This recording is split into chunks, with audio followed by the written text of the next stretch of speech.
পুঁতে যেতে দেবো না, বোম মারবো। এরা আর এজিদের মধ্যে কোনো পার্থক্য আছে? তাহলে আমার ইমাম যেমন এজিদকে জবাব দিয়েছে, আমাদের ঘরও এদেরকে জবাব দিতে হবে, ঠিক না বেটি? গণতন্ত্র তো এটাই।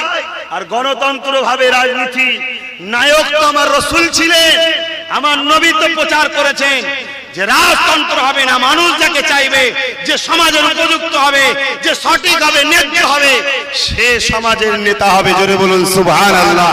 তার জন্য মানুষকে স্বাধীন দাও, দেখা যাক না কত দম আছে, স্বাধীন দাও না দেখি। জোর দেখাচ্ছ কেন মানুষের উপরে? তো ইমামে হোসাইন হুজুর যখন তিনাকে অফার দিলেন, ইমামে হোসাইন হুজুর বলেছিলেন, শোনো, কোন দেশের লোভে, গদির লোভে, অর্থের লোভে, সম্মানের লোভে